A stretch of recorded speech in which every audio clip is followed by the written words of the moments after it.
A significant storm system is moving into the United States as we go into next week, producing widespread severe weather, including tornadoes, large hail, and widespread damaging winds, as well as flash flooding and the potential for a blizzard as well. And then as we go into the second week of March, another big storm system is expected there as well into the middle of the country. So in this forecast, we're going to be walking you through step by step all that you need to know with the weather forecast out your door as we go over the next 2 weeks. So make sure to subscribe to the channel here, follow along with all my detailed, reliable, and accurate weather information here on YouTube. Like the video, give it a thumbs up, especially if you do find it informative, and please share this video with as many people as possible to keep them informed on the severe weather and the snowfall upcoming over the next 2 weeks. So let's get into the forecast here. Let's first look at our temperature anomalies across the United States as we go into the weekend. It's going to be pretty warm here today for places like the Midwest into the Ohio Valley, westward toward the Intermountain West, but we're seeing a backdoor cold front that's going to move down from the north into the Great Lakes, the Midwest, and the Ohio Valley as we go into the weekend here, and we start March on March 1st tomorrow with some cooler air across portions of that region, and that'll continue as we go into Sunday, but our warming trend is going to begin as we go into early next week. Now let's look at the precipitation. There is a clipper system that is bringing some widespread snow showers to southern Ontario and to the UP of Michigan. This could bring a few inches of snow to these areas as we go into this afternoon and this evening, and some of that snow activity will move over into upstate New York, Vermont, New Hampshire, and Maine as we go into Saturday morning. So if you wake up in Saturday morning and you're seeing snowflakes over there, don't be surprised to see a couple inches of accumulation as we go through that time frame. Most of the accumulating snow, the heaviest of it anyway, will be in southern Ontario and southern Quebec. This is where we could see upwards to 6 inches worth of snow accumulation. The UP of Michigan, the western lower Michigan there, and into portions of upstate New York, Vermont, New Hampshire, and Maine, especially northern Maine. That's where we could be seeing 1 to 3 inches worth of snowfall accumulation going through the weekend. Now, this storm system is also bringing some very gusty winds on the backside across the Midwest, and it's pulling down that cooler air here as well. Wind gusts this afternoon in places like the Twin Cities, Des Moines, Milwaukee, Chicago, Indianapolis, and Grand Rapids could be over 40 or 50 miles per hour. So make sure to hang on to your hats if you are heading outdoor as we go through the evening. Now, as we go deeper into the evening hours and overnight tonight, we're going to start to see those winds decouple. They're going to start to weaken as we lose the daytime heating, but then they'll start to ramp back up again across the Northeast as we go into Saturday, March 1st. Wind gusts over here over 30 miles per hour. Now, let's look at the storm system next week. The Storm Prediction Center is already very confident in a severe weather outbreak across the Mississippi Valley next Tuesday, March 4th, is so confident that they do have a 30% equivalent to a level 3 out of 5 enhanced risk of severe weather here in the dark orange. This covers areas of Memphis down here into Little Rock, Shreveport, Monroe, over to Jackson, Mississippi, and areas as far north as southeastern Missouri and western Kentucky. In the yellow shaded color, that's a 15% or equivalent 2 out of 5 slight risk for severe weather, all the way up into southern Illinois, central Missouri, southern Indiana, parts of central Kentucky, all the way down to the Gulf Coast of Louisiana and Texas. So a large scope of real estate. We have to watch for severe weather as we go into Tuesday, and if that's not enough, we have a 15% or equivalent slight risk here across the east, from the Delmarva down into portions of the Carolinas, Georgia, and North Florida on Wednesday, March 5th. And this could include, again, tornadoes. Some of them could be strong, and then we could be looking at some widespread damaging winds and large hail as well. So what is causing all of this severe weather here? And to understand this, we have a trough across the west. This is diving into Southern California, Nevada, and Arizona as we go into Monday morning on March 3rd. We see a ridge out ahead of that, and that's promoting our warmer than normal temperature. So the clash of the air masses, warmer versus cooler, is going to really propel our severe weather threat into early next week. And looking at the trough, it's going to try to eject as a negatively tilted trough as we go into the middle next week on Wednesday, March 5th. And a negatively tilted trough usually brings the most significant weather here on Earth. So looking here at our temperature anomalies going into the early and middle portion of next week, here comes the warmth, the orange and the whites there, that's above normal temperatures, and the blues and greens, those are below normal temperatures. temperatures. And notice the clash of the air masses right there near the Mississippi River. That's where our most significant severe weather threat will be early next week. So here's the storm system. All the energy will be moving in across the west on Monday, March 3rd. Snowfall in higher elevations of the Rockies and the Sierras. Some of the California foothills could see some rainfall from this as well. Now, going into Tuesday morning, we're going to have two low pressure systems here. One up there towards portions of Wisconsin and Minnesota, and a much stronger low pressure here at the surface in western Kansas. This is going to promote a large storm system that will produce some very heavy, potentially flooding rains. And then we have a severe weather cold frontal setup and then a blizzard potential on the backside across portions of the Midwest there. So that is a big storm system, and it will affect everyone in some shape or form in the central and eastern U.S. as we go into next week. Now let's look at the severe weather side of this storm here first, because this is the most heightened risk that we will see, and we can see the potential of those dew points getting into the 50s, 60s, all the way up there as far north as southern Iowa. So we have to watch this even up into the southern portion of the Midwest. Instability is not off the charts. This is an early season setup for severe weather, but you don't need a lot of instability this time of year. Typically 500 to 1,000 joules per kilogram, which is the energy levels of the storms. The higher the number, the higher the chance for severe weather and storms. And notice the mid-level jet, 500 millibars, rounding the base of that trough there. You can see a lot of wind energy with this. And if we look over here at the low-level jet, this is very extreme, even here for early on in the season.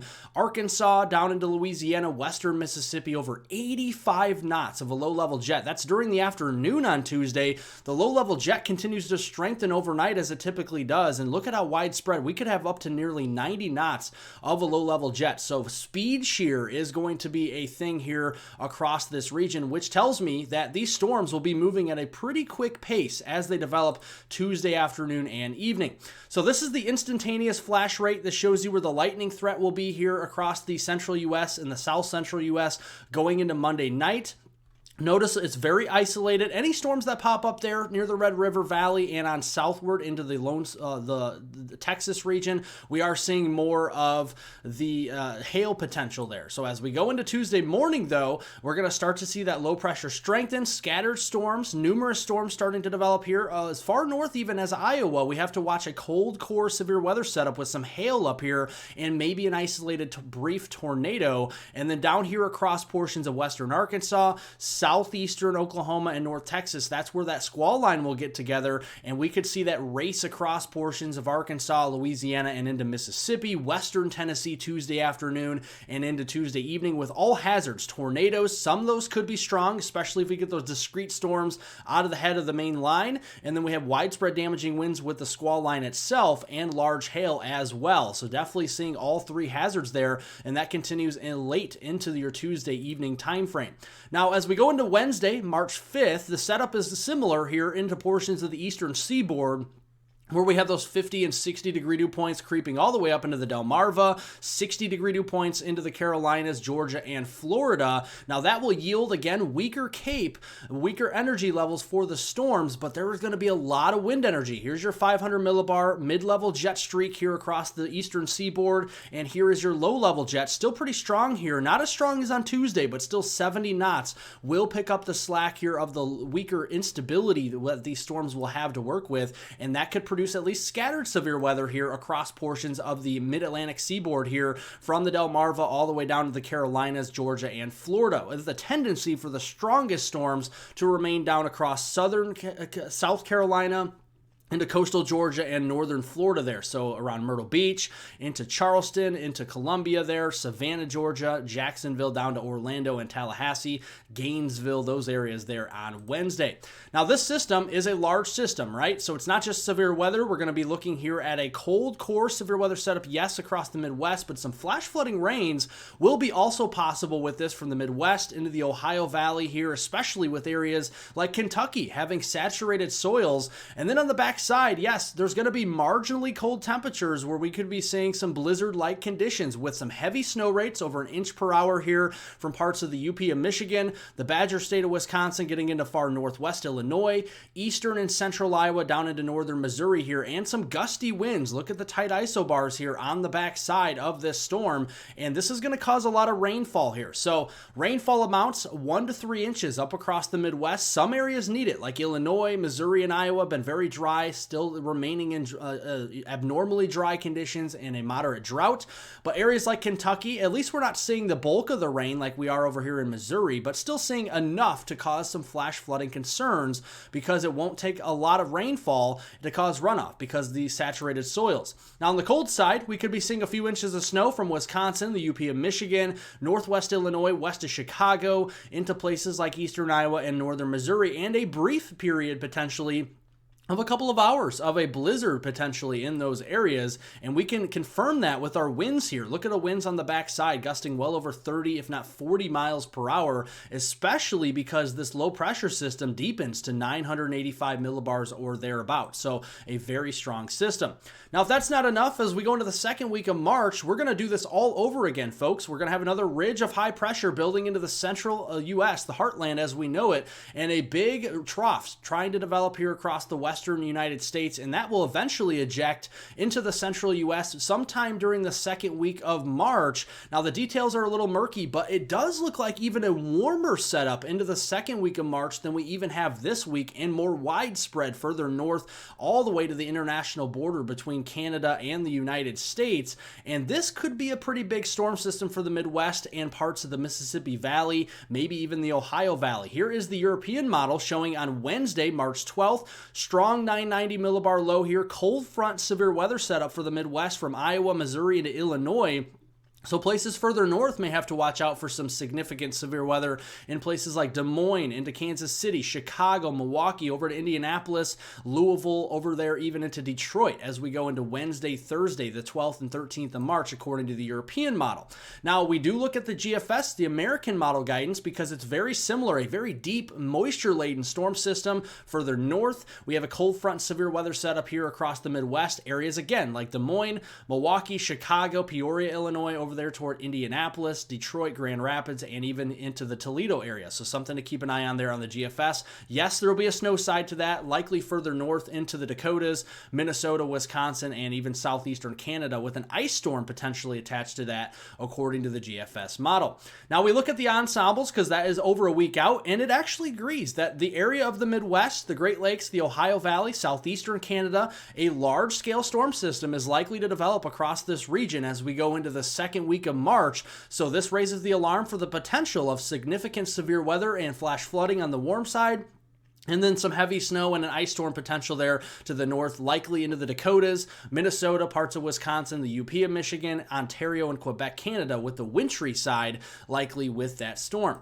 So make sure to subscribe to the channel. Thank you all for watching as we continue to post the latest information on this big storm system here as we go into next week concerning severe weather, flash flooding, and snow, and then eventually getting into the second week of March, another big storm system. We'll keep you updated on that and much more. So subscribe to the channel. We are less than 300 subscribers away from 130,000. You all can help me get there by subscribing to the channel. Like the video, give it a thumbs up, especially if you do find it very informative and helpful for you, and share this video with friends, family, and on social media, especially because severe weather is in the picture. We want enough people to be aware of this potential as we go into next week and even into the second week of March. Thank you for watching and have a wonderful and safe rest of your Friday out there.